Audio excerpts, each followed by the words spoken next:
সাহাবায়ে কেরাম নবীর কথা মানতে যাইয়া কয়েক কদম আগাইছিলেন। নবী সান্ত্বনামূলক হিসাবে বলছিলেন, এ আমার সাহাবারা, আমার কথা মানতে যাইয়া যারা তোমরা সামন দিকে অগ্রসর হইছো, ভাবছো কয়েক কদম আগাইছো, আসলে তোমরা বেহেশতের দিকে 500 বছরের রাস্তা আগাইয়া গেছো।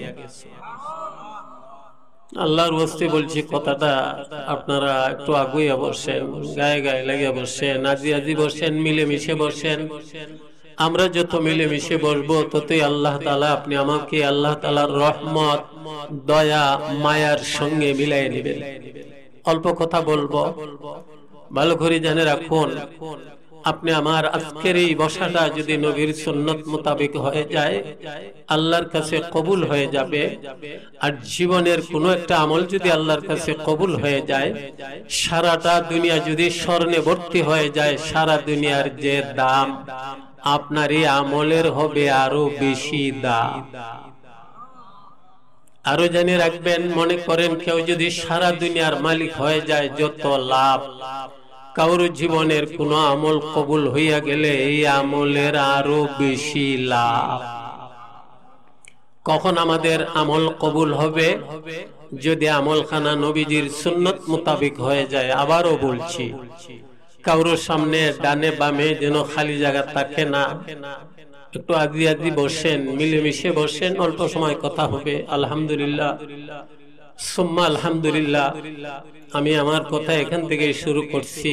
এমন এক সময় আমরা বসছি, যে সময়ে কেউ যদি আমলে জুড়ে, আল্লাহ তাআলা তার আমল নামায় রাত জাগরণের নেকি দান করে দিবে।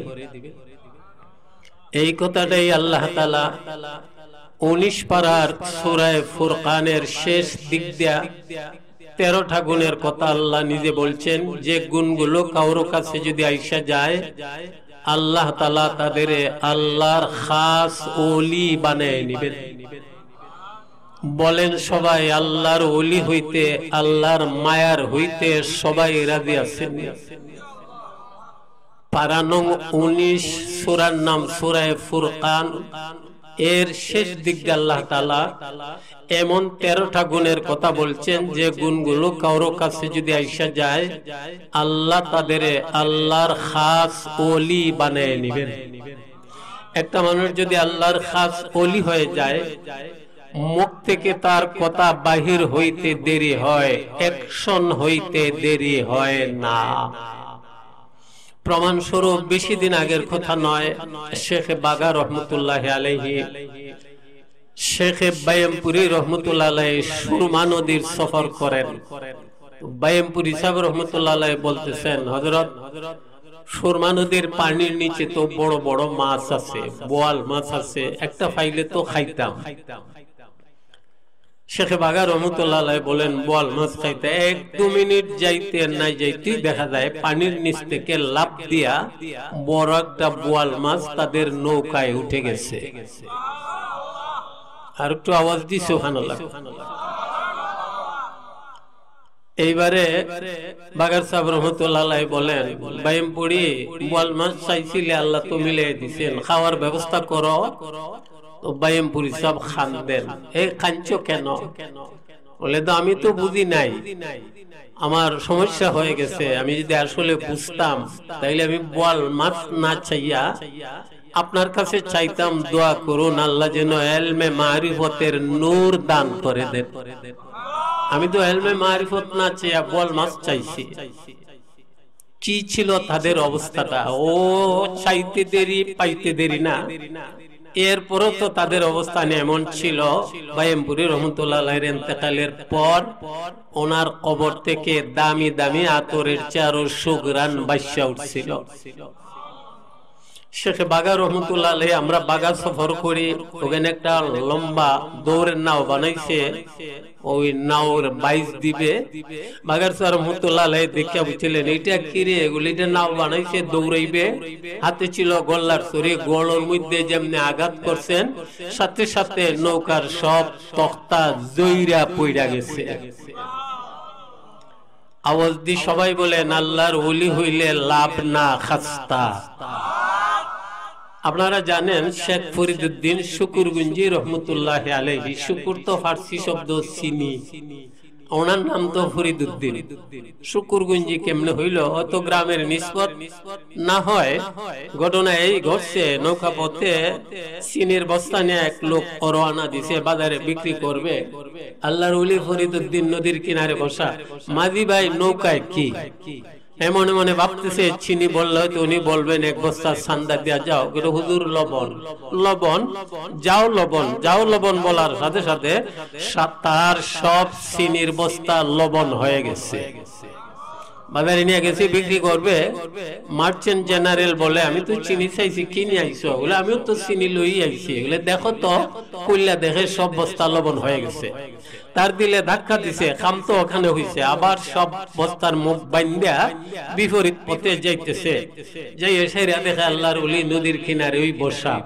এইবারে আল্লাহর ওলি ফরিদুদ্দিন বলেন, মাঝি ভাই নৌকায় কি? খাইলে কয় চিনি চিনি চিনি।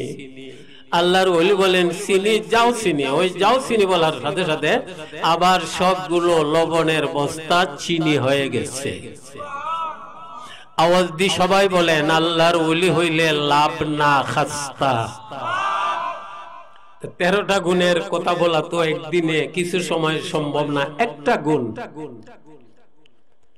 والذين يبيتون لربهم سجدا وقياما। একটা গুণ হইল 13টার মধ্যে যারা রাত জাগরণ করে। আওয়াজ দি সবাই আলহামদুলিল্লাহ বলে। আমরা এই মুহূর্তে যারা বসছি, আল্লাহ তাআলা আমাদের আমলনামায় রাত জাগরণের নেকি দান করে দিবেন। এই আয়াতের তাফসীর আছে 3টা প্রধানত। একটা হইল যারা নিয়ম রাত্রে শেষ রাত্রে উঠে খান্দাখাটি করে আল্লাহর কাছে দোয়া মুনাজাত করে। শেষ রাতে উঠে যারা আল্লাহর কাছে খান্দাখাটি করে দোয়া মুনাজাত করে, আরশ থেকে একটা ডাক শুরু হয়ে যায়, এরে কান্নেওয়ালা, আল্লাহ তাআলা তোমাকে আল্লাহর দুস্থ ওলি বান্দা।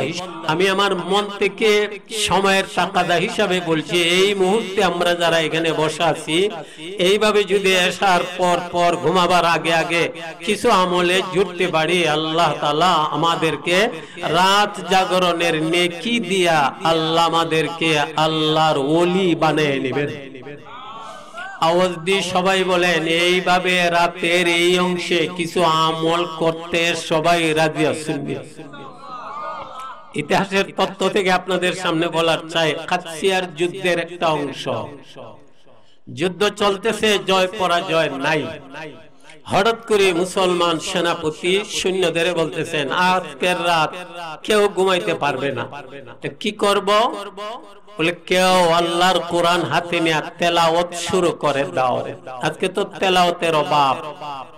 আপনি এই রাতে যদি 2খানা সূরা পড়তে পারেন, 21 পারার আলিফ লাম মিম সাজদা সূরা, 29 পারার সূরা মুলক, আল্লাহ আপনার আমলনামায় শবে কদরের সওয়াব দান করে দিবেন। একটু আওয়াজ দিয়ে সুবহানাল্লাহ। শবে কদর আমরা খুঁজি বছরে রোজা মাসের 27 রাত, বেশি খুঁজি আমরা। অথচ হর সব শবে বরাত, শবে কদর ও হর রোজে ঈদ যদি আমল করতে পারেন, আপনার জন্য প্রতি রাত শবে কদরের মর্যাদাবান হয়ে যাবে। 2 সূরা পড়েন, 21 পারার আলিফ লাম মিম সাজদা, 29 পারার সূরা মুলক। এই 2খানা সূরা যারা এই রাতে পড়বে, আল্লাহ তাদের আমলনামায় শবে কদরের সওয়াব দান করে দিবেন। মৃত্যুর পর 21 পারার আলিফ লাম মিম সাজদা সূরাখানা তার 2টা ডানা আপনার লাশের উপরে রাখা দিবে। 29 পারার সূরা মুলক বলবে, আল্লাহ আমাকে কোরআন থেকে সরায় নেন, না হয় আমার পর্নেওয়ালার কবর থেকে আযাব সরায় দেন। আল্লাহ তাআলা ডেকে বলবেন, এরে 21 পারার আলিফ লাম মিম সাজদা সূরা, তোমার 2টা ডানা আমার বান্দার লাশের উপরে রাখা দিছো। সূরা মুলক তুমি বলতেছো তোমারে কোরআন থেকে সরানোর জন্য, তোমাকে কোরআন থেকে সরাইলাম না, বরং তোমার পর্নেওয়ালার কবর থেকে আমি আল্লাহ আযাব সরাইয়া দিলাম।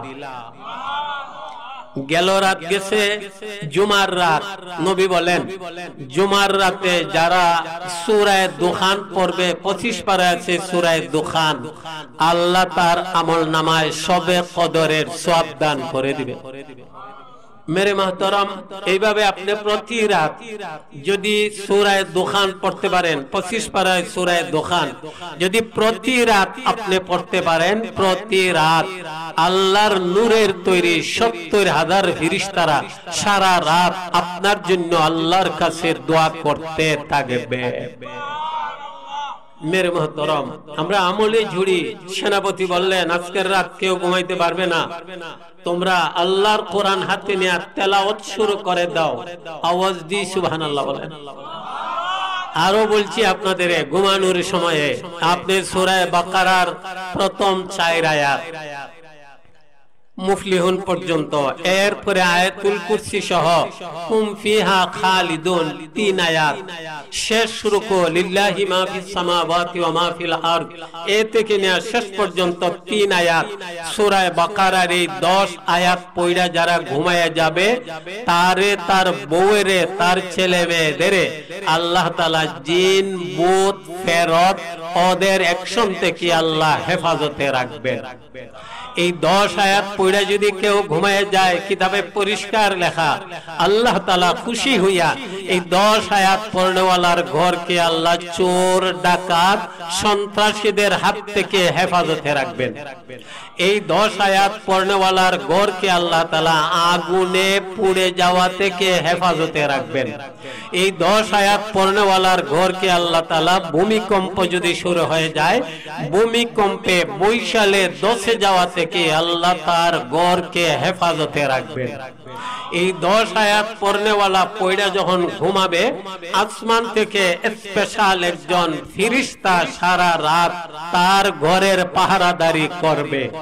এই 10 আয়াত পয়রা যারা ঘুমিয়ে যাবে, সারা রাত ঘুমানোর পর সারা রাত নফল নামাজ বলেন, তাহাজ্জুদ বলেন, এর সওয়াব আল্লাহ তার আমলনামায় দান করে দিবেন। বলেন সবাই ঘুমাবার আগে আগে এইভাবে আমল করতে সবাই রাজি আছেন? ফলটা কি দাঁড়াবে? সেনাপতি বলেন কেউ ঘুমাইতে পারবে না, আল্লাহর কোরআনের তেলাওয়াত করো, কেউ নামাজে দাঁড়ায় যাও, নামাজ পড়ে আল্লাহর সাহায্য চাও, কেউ সেজদায় পড়ে যাও। বান্দা যখন সেজদায় যায়, আল্লাহ তাআলা তার কুদরতি পা তার চেহারার সামনে ধরে রাখে। এরে বান্দা, যে সেজদা যে কপাল কারো সামনে তুমি নত করো না, আমার কুদরতি পায়ে তুমি সেজদা করো। এই জন্যই নবী বলে গেছেন, আপনি আমার একটা সেজদার দাম সারা দুনিয়া তার ভিতরে যা আছে তার চেয়েও অনেক বেশি। মেরে মুহতারাম, এইভাবে কাউকে বললেন সেজদায় পড়ে যাও, কেউ নামাজে দাঁড়ায় যাও, কেউ কোরআনের তেলাওয়াত করো, কেউ দুটা হাত উঠাইয়া আল্লাহর কাছে খান্দাকাটি শুরু করে দাও। এভাবে চলছে তাদের আমল সারা রাত। কেউ ঘুমায় নাই, কেউ তেলাওয়াতে, কেউ নামাজে, কেউ জিকিরে, কেউ দোয়া মোনাজাতে, কেউ সেজদায়। পরের দিন ফজরের পরেই রোমান বাহিনীর ঘোষণা, হে মুসলমানেরা, আজকে যুদ্ধের সমাপ্তি ঘটবে, সাহস থাকলে আমাদের মোকাবিলায় চলে আসো। মুসলমান সেনাপতি ওদের সামনে ঘোষণা দিলেন, কে আসরে? এরা ঘোষণা দিছে, আমরা 60,000 ময়দানে আসলাম, তোমাদের সঙ্গে মোকাবিলা হবে, আজকে যেন যুদ্ধের সমাপ্তি ঘটে। সেনাপতি অর্ডার দিলেন, একজন তৈয়ার হয়ে যাও, একজন যাইয়া 60,000-এর মোকাবিলায় আল্লাহু আকবারের আওয়াজকে বুলন্দ করো। মাত্র একজন। শেষবারের মতো ফয়সালা হইছে, তারা যেহেতু 60,000, তোমরা 60 জন তাদের মোকাবিলায় যাও। এই 60 জনের প্রধান হইলেন খালেদ রাদিয়াল্লাহু তাআলা আনহু। যারা রাত জাগরণ করনে ওয়ালা, আওয়াজ দি সুবহানাল্লাহ। আমাদের কমতি কোন জিনিসে? আপনারা ইয়াদ রাখবেন, ইতিহাস খুঁজেন, কাজাকিস্তানের এক সময়ের গভর্নর বানায়া দেওয়া হয়েছিল হযরত বিশির রাদিয়াল্লাহু তাআলা আনহুকে। উনি যখন গেলেন, ওখানে যাওয়ার পরে মসজিদে যাইয়া উনি আসতেন, মসজিদের এক রুমে, এখান থেকে উনি রাষ্ট্র চালাবেন। দেশের যত দুষ্কৃতিকারীরা তারা বলে এবারের প্রেসিডেন্ট বড় ভালো, মসজিদের থেকে থেকে রাষ্ট্র চালাবে, আমরা বাহিরে যা পারি করি। যত দুর্নীতি আছে তারা শুরু করে দিছে। আপনজন যাইয়া বলে হুজুর আপনি মসজিদে আপনার কোনো বাহিনী নাই, এরা তো এই শুরু করছে। উনি বলেন সবরে বলো, সব যেন সাবধান হয়ে যায়, না হয় আল্লাহর আযাব আসবে, গজব আসবে। হেরা বলে আরো ভালো, কেমন ঘোষণা, কোনো পুলিশ নাই, সামরিক বেসামরিক বাহিনী নাই, এইভাবে সুদামার তারা যেন আরো খারাপের দিকে বাড়ে গেছে। শেষ পর্যন্ত রাসূলের এই সাহাবী সবাই বলতেছে হুজুর দেশ ঠিক থাকবে না।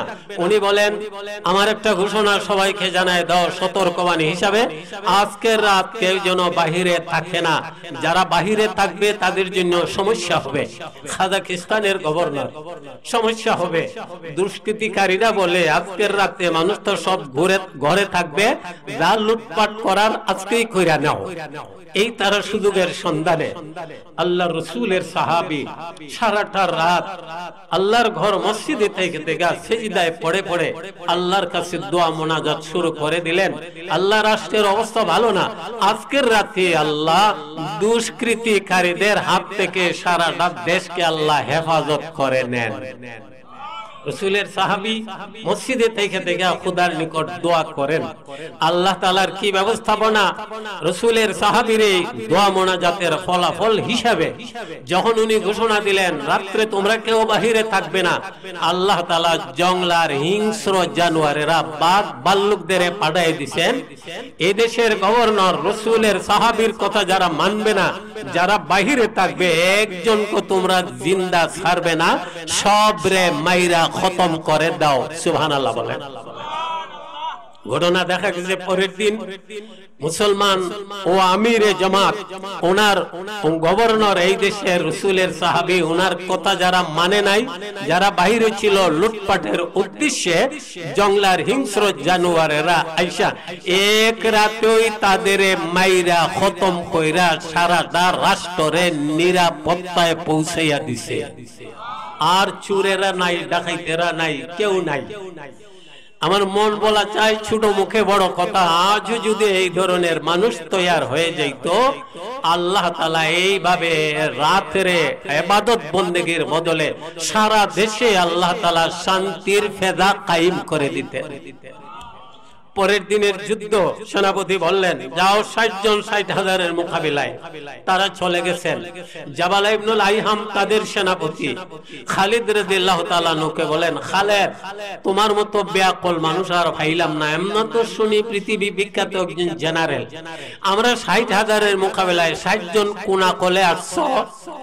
উনি এই সময় বলছিলেন আকলের প্রমাণ হবে কাজে, কাজে প্রমাণ হবে। যুদ্ধ চলক, ফজরের পর থেকে আসর পর্যন্ত যুদ্ধ চলছিল, জমিন থেকে আসমান পর্যন্ত খালি ধুলবালু দেখা যায়, তলোয়ারের সনসন শব্দ শোনা যায়। এমন অবস্থায় যুদ্ধ চলতেছে, আসরের রক্ত হয়ে গেছে, এইবারে দেখা যায় ধুলবালু নাই, তলোয়ারের শব্দ নাই। মুসলমান সেনাপতি ময়দানে যাইয়া দেখেন খালি লাশ আর লাশ দেখা যায়। মুসলমান সৈন্যদের দেখা যায় না, ওই দূরে দেখা যায় কয়জন দাঁড়ায় আছে, যারা ছিল রাত জাগরণ করনেওয়ালা, তেলাওয়াত করনেওয়ালা, আল্লাহর দরবারে কান্নাকাটি করনেওয়ালা। ওখানে যাইয়া দেখেন 60 জন মুসলমান নবীর কলিজার টুকরা সাহাবারা 60,000-এর মোকাবিলায় তারা এমন ভাবে অক্ষত অবস্থায় জিন্দা আছেন, একজনও শহীদ হন নাই, মারাত্মক কোনো জখম খান নাই। মুসলমান সেনাপতি প্রথম কথাটা বলছিলেন রাত জাগরণ করো। সাক্ষাতের সাথে সাথে বলছিলেন মনে হয় জোহর পড়ো নাই, মনে হয় আসরও পড়ো নাই, মনে হয় ওযু নাই, তায়াম্মুম করে জোহর কাজা পড়ে লাও, আসরের সময় বাকি আছে এখনো পড়ে লাও। খালিদ রাদিয়াল্লাহু আনহু জবাবে বলছিলেন সেনাপতি তায়াম্মুম করাইতে হবে না, আপনার পাশনে যে ওযুর দ্বারা ফজরের নামাজ পড়ছিলাম এই ওযু এখন আমাদের সঙ্গে আছে।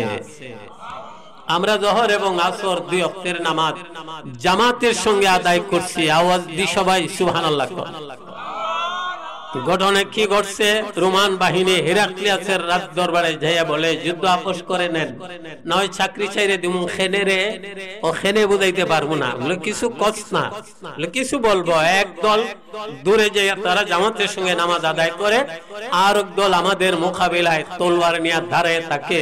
এরা জামাতের সঙ্গে নামাজ আদায় করে আইসা আল্লাহু আকবার বলে যখন আমাদের উপর তলোয়ার মারে, আসমান থেকে লক্ষ লক্ষ গায়েবী তলোয়ার আমাদের উপর আসতে থাকে। আওয়াজ দিয়ে আপনারা সবাই বলেন রাত জাগরণের লাভ আসেনি। আমাদের এইখানে খমতি রাত জাগরণের তিনটা অর্থের একটা অর্থ হইল এশার নামাজের পরে ঘুমাবার আগে আগে আপনি কিছু আমলে জুড়েন, কিছু আমল করেন, কিছু তেলাওয়াত করেন, কিছু নামাজ পড়েন, 4 রাকাত নফল নামাজ পড়েন। 4 রাকাত নফল নামাজ ঘুমাবার আগে আগে নিয়ত করতে পারেন নফল নামাজ, না হয় তাহাজ্জুদ, না হয় সালাতুল হাজত, যে কোনো নিয়তে 4 রাকাত নামাজ যদি পড়েন, নবী বলেন এই 4 রাকাত নামাজের বদলে আল্লাহ আপনার আমল নামায় সবে কদরের সমান সওয়াব দান করে দিবেন।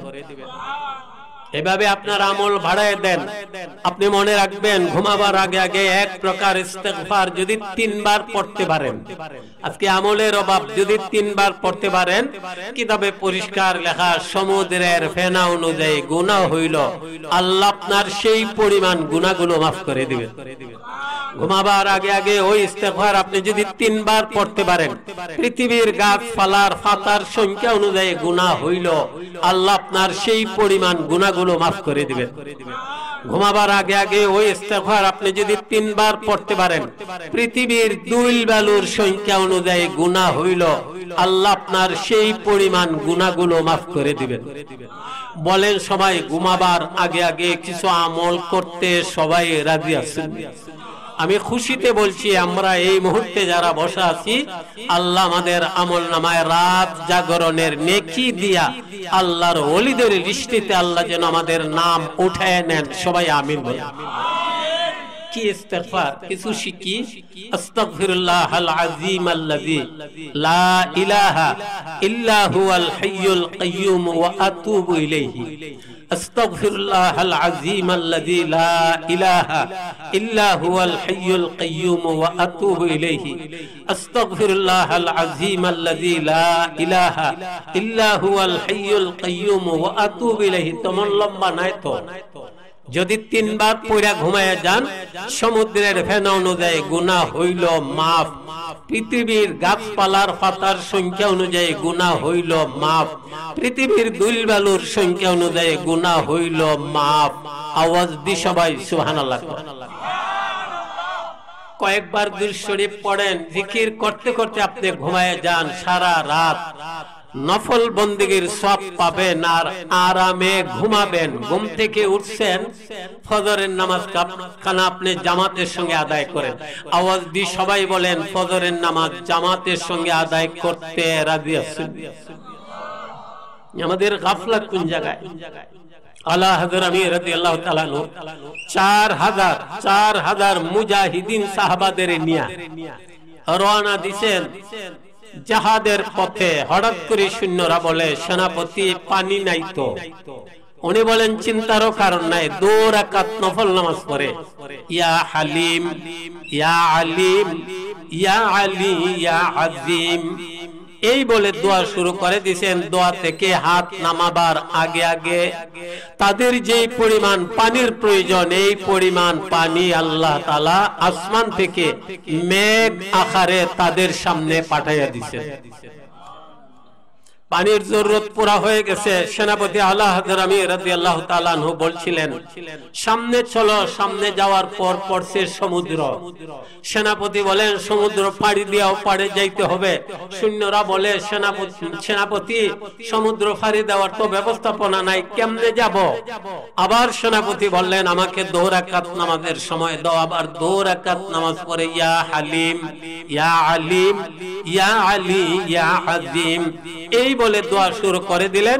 দোয়া থেকে হাত নামাইয়া 4000 সৈন্যদের প্রতি গভীরভাবে এক নজর চাইছিলেন। সৈন্যরা কয়, আমরা আপনার সৈন্যরা, আপনেরা, আপনজন, এইভাবে তো কোনোদিন চাইতে দেখলাম না। সেনাপতি বলেন, চাইয়া একটা পরীক্ষা নিলাম। আল্লাহ তাআলা ঈমান এবং আমলের বদলে তাদের চোখের পাওয়ার এমন ভাবে বাড়ায় দিছিলেন, এক নজর চাইয়ে একটা পরীক্ষা করে নিলেন। কি পরীক্ষা? যে তোমরা যে 4000 আমার সৈন্যরা, তোমাদের জীবনে কোনোদিন কারো ফজরের নামাজ কাজা হইছে কি না? সৈন্যরা বলে, কি দেখলেন? বলে, আমি এক নজর চাইয়া পরীক্ষা করলাম, তোমরা যারা আমার সৈন্যরা, তোমাদের কারো জীবনে কোনোদিন ফজরের নামাজ কাজা হয় নাই। সুবহানাল্লাহ। ও মুসলমান, মুসলমান তোর সবক ভুলে গেলে, কারো জীবনে কোনোদিন ফজরের নামাজ কাজা হয় নাই। সেনাপতি আলা হাজরামি বলেন, চিন্তার কারণ নাই, ঘোড়ার পিঠে সওয়ার হও, সমুদ্রের পানির উপর দ্বারা ঘোড়া দৌড়ানো শুরু করে দাও। আবু হুরায়রা রাদিয়াল্লাহু তাআলা আনহু বলেন, এই যুদ্ধে আমি নিজেও শরীক ছিলাম। সমুদ্রের এপার থেকে ও পারে ঘোড়া দৌড়াইয়া যাইয়া আমরা কয়েকজন মিল্লা পরীক্ষা নিরীক্ষা করে দেখলাম, সমুদ্রের পানির উপর দ্বারা ঘোড়া দৌড়াই আসলাম, সমুদ্রের একটা ফোঁটা পানিও কোনো একটি ঘোড়ার পায়ের খোরায় লাগে নাই। আওয়াজ দিয়ে আপনারা সবাই বলেন, আমলের দাম আছে নি? আমাদের আমলের কমতি বলে আমাদের এই দুরবস্থা। ওয়াল্লাযীনা ইয়াবিতুনা লিরাব্বিহিম সুজদান ওয়া কিয়ামা। আবার ফজরের নামাজ যে আপনি আদায় করবেন, ঘরে সুন্নত পড়েন। নবীজির সুন্নত হইল ফজরের সুন্নত ঘরে পড়া। আবার ফজরের 2 রাকাত সুন্নাত নামাজ যে পড়বেন, এই নিয়মে প্রথম রাকাতে আলহামদুলিল্লাহ সূরা পড়ার পর কুলিয়া সূরা, দ্বিতীয় রাকাতে আলহামদুলিল্লাহ সূরা পড়ার পর কুল হুয়াল্লাহ সূরা। এই নিয়মে ঘরে 2 রাকাত ফজরের সুন্নাত নামাজ পড়ে পুরুষেরা মসজিদের দিকে রওনা দেন, মহিলারা ঘরে 2 রাকাত সুন্নাত নামাজ পড়ে একটা আমল যেন শুরু করে দেয়। নবী বলেন, এইভাবে ফজরের সুন্নাত এবং ফরজের মাঝখানে সুবহানাল্লাহি ওয়া বিহামদিহি সুবহানাল্লাহিল আযীম আস্তাগফিরুল্লাহ কেউ যদি 100 বার পড়ে, শুধু দনি না, নবী বলেন দুনিয়াকে জলিল ও খার করে আল্লাহ তার পায়ের নিচে পাঠাইয়া দিবে। জোরে জোরে আওয়াজ দি সুবহানাল্লাহ বলেন। কোন জিনিসের কমতি আমাদের? আপনি ফজর সুন্নত ঘরে পড়েন, মসজিদের দিকে রওনা দেন, তাসবিহ হাতে নেন, মসজিদে যাইতে যাইতে দেখবেন তাসবিহ শেষ হয়ে যায়, সুবহানাল্লাহি ওয়া বিহামদিহি সুবহানাল্লাহিল আযীম আস্তাগফিরুল্লাহ। নবী আল্লাহর এক বান্দাকে এই আমল দিছিলেন আর বলছিলেন, এটা এমন আমল রে, এমন তাসবিহ যে তাসবিহ আসমানে পড়ে, যে তাসবিহ জমিনে পড়ে, যে তাসবিহ বাতাসে পড়ে, যে তাসবিহ ফান্নে পড়ে, যে তাসবিহ গাছ গাছরায় পড়ে। নবী এই পর্যন্ত বলছিলেন যে তাসবিহ কমি বেশি 18,000 মখলুকাতে পড়ে। নবী বলছিলেন, আমার কথা মতো ফজরের সুন্নত এবং ফরজের মাঝখানে তুমি যদি এই আমলটা করতে পারো, আল্লাহ তাআলা খুশি হইয়া দুনিয়াকে জলিল ও খার করে আল্লাহ তোমার পায়ের নিচে পাঠাইয়া দিবেন। বলেন সবাই ফজরে উঠতে রাজি আছেন? একটা প্রবাদ লেখা রাখবেন, সুবে কি হাওয়া হাজারো বিমারিও কি দাওয়া। সকালের খোলা বাতাস হাজার হাজার রোগের চিকিৎসা হিসাবে কাজ করে। আওয়াজ দি সুবহানাল্লাহ। শেখুল হাদিস গৌরপুরী রহমতুল্লাহ আলাইহি বলতেন, এক হিন্দু ভদ্রলোক, বয়স তার 120, বেড়ার 2 ভাইয়ের দাঁত দেখা যায় জগজগা, সত্য দেখা যায় জোয়ান কালের মতো। ভদ্রলোক, আপনার এই অবস্থা? উত্তরে বলছিল, দাঁতের ব্যাপারে তোমাদের নবীর সুন্নত মিসওয়াক, মিসওয়াকের উপর আমি আমল করি বলে 120 বছর বয়স হয়েছে, একলা দাঁত পড়বে দূরের কথা, জীবনে কোনোদিন বেদনাও করে নাই। কি আছি রে আমরা মিসওয়াক সুন্নতের উপর আমল করি, স্বাস্থ্যটা যে ভালো লাগে। উত্তরে বলে তোমাদের নবীর সুন্নত শেষ রাত্রে জাগরণ, বিশেষ করে ফজরে খোলামেলা চলাফেরা করা, খোলা বাতাস যেন গায়ে লাগে। তোমাদের নবীর এই সুন্নতের উপর আমি আমল করি বলে 120 বছর বয়স হয়েছে, মিসওয়াকের দরুন এগলা দাঁত পড়ছেও না, কোনোদিন বেদনাও করে নাই। আর এই যে শেষ রাত্রে আমি জাগরণ করি, খোলা বাতাস গায়ে লাগে, 120 বছর বয়স হয়েছে, আমি যেন গায়ের শক্তির দিক দিয়ে আমি বুঝি 30 বছরের একজন জোয়ান। আওয়াজ দিয়ে সবাই বলেন এইভাবে নবীর কথা মতো আমল করতে সবাই রাজি আছেন? ফজরের সুন্নত ঘরে পড়ব, তাসবিহ হাতে নিয়ে সুবহানাল্লাহি ওয়া বিহামদিহি সুবহানাল্লাহিল আযীম আস্তাগফিরুল্লাহ 100 বার পড়ব। ঘরে আমাদের আহলিয়া যারা আছে, মহিলারা যারা আছে, তাদেরও এই আমলে ঝোড়াবো। জেনে রাখবেন মা বোনদের ঘরের আমলের কারণে, তাদের নামাজের আমলের কারণে আমাদের ঘর মসজিদে পরিণত হবে, তাদের তেলাওয়াতের আমলের কারণে আমাদের ঘর মাদ্রাসায় পরিণত হবে, তাদের তাসবিহাতের আমলের বদলে আমাদের ঘর খানকায় পরিণত হবে। আরেকটা কথা জেনে রাখবেন, যার ঘরের মহিলারা এরা যদি আমলে জুড়ে যায়, পুরুষের বাহিরে রুজি রোজগারের কাজে আল্লাহ তার গায়বী খাজানা থেকে সাহায্য করবে। বলেন সবাই আমাদের আমলের সাথে সাথে আমাদের ঘরওয়ালি মহিলা যারা আছে তারাও ঈমানওয়ালি আমলওয়ালি হইতো সবাই চাননি। একটা ঘটনা আপনাদের শোনাই কারগুজারি। একজন পুরুষ দুর্বল হয়ে গেছে, কমজোর হয়ে গেছে, মসজিদে যাওয়ার সাহস সামর্থ্য তার নাই। স্ত্রী বলে স্বামী আজান হয়ে গেছে, আজান হয়ে যাওয়ার পর কেউ যদি ওযু করে মসজিদের দিকে রওনা দেয়, সে যেন ইহরামের সাদা কাপড় গায়ে লাগাইয়া ফরজ হজ আদায় করার জন্য মক্কা শরীফের দিকে রওনা দিল। স্বামী মসজিদে যাইয়া তাকবীরে উলার সঙ্গে নামাজ আদায় করেন, শুধু তাকবীরে উলার সওয়াব হইল 1000 উট, আল্লাহর রাস্তায় খয়রাত করার চেয়ে আরো বেশি সওয়াব। স্বামী বলে স্ত্রী আমি তো দুর্বল হয়ে গেছি, মসজিদে যাওয়া আমার পক্ষে আদৌ সম্ভব না। স্ত্রী কয় কেমন দিনদার স্ত্রী। স্বামী চিন্তার কারণ নাই, আমি বুরকা লাগাইয়া পর্দার ভিতরে আপনারে দইরা দইরা মসজিদের গেট দরজা পর্যন্ত আপনারে দিয়ে আসবো, আপনি কোন রকমে মসজিদে যাইয়া আল্লাহর ফরজ নামাজটা জামাতে আদায় করেন, আল্লাহ খুশি হবেন। স্বামী কো এমন যদি করতে রাজি আছি। বেডি দইরা দইরা বুরকা লাগাইয়া মসজিদের দরজার সামনে স্বামীর এনে দিয়ে আসছে। স্বামী কোন রকমে ভিতরে যে জামাতে নামাজটা পড়েন, বেচারা দুর্বল হয়ে গেছে, বইয়া বইয়া নামাজ পড়ছে, একটু খাইতেইছে, ঘুম লেগে গেছে। ঘুমন্ত অবস্থায় স্বপ্নে দেখে নবী মুহাম্মাদুর রাসূলুল্লাহ সাল্লাল্লাহু আলাইহি ওয়াসাল্লাম বলতেছেন, এ আমার উম্মত, তোমার স্ত্রী এইভাবে তোমার দ্বীনের কাজে সাহায্য করলো, তোমার স্ত্রীর কাছে আমি নবীর সালাম পৌঁছাইয়া। আওয়াজ দি সবাই বলেন মেয়ে পুরুষ সবাই এইভাবে আমলওয়ালা হইতো, সবাই চাননি। আপনি পুরুষ মসজিদে, মহিলারা যার যার ঘরে এভাবে আমল শুরু করে দেন। যদি ফজরের সুন্নত আর ফরজের মাঝখানে এই তাসবিহানা 100 বার পড়তে পারেন, নবী বলেন দুনিয়াটাকে জলিল খার করে আল্লাহ আপনার পায়ের নিচে পাঠাইয়া দিবেন। ফজরের নামাজ জামাতের সঙ্গে আদায় করলেন, এইবারে আপনি আমল করেন দোয়ায়ে নুস 40 বার। কেউ যদি ফজরের পরে দোয়ায়ে নুস 40 বার করে, আরো বহু আমল আছে যেগুলো সচরাচর আলোচনা হয়, মানুষ আমলে আছে, আমি অন্য টাইপের কথা বলছি। ফজরের পরে দোয়ায়ে নুস কেউ যদি 40 বার পড়ে, অরূপ থাকলে আল্লাহ তারে আরাম দিবেন, গুনাহ থাকলে আল্লাহ তারে মাফ করবেন। ওই দিন যদি সে মারা যায়, আল্লাহ তারে শহীদি মরণ দান করবেন। এভাবে ফজরের পরে 25 পারা আছে সূরা সূরা এর 19 নম্বর আয়াত, আল্লাহু লাতীফুম বিইবাদিহি ইয়ারযুকু মান ইয়াশা ওয়া হুয়াল কাবিয়্যুল আজিজ। 25 বার আল্লাহ বড়ই মেহেরবান বান্দাদের প্রতি। ইয়ারযুকু মান ইয়াশা, ইয়ারযুকুর 3টা অর্থ দাঁড়ায়। একটা অর্থ হইল আল্লাহ তারে মরণ পর্যন্ত সুস্থতা দান করে দিবেন। সুবহানাল্লাহ।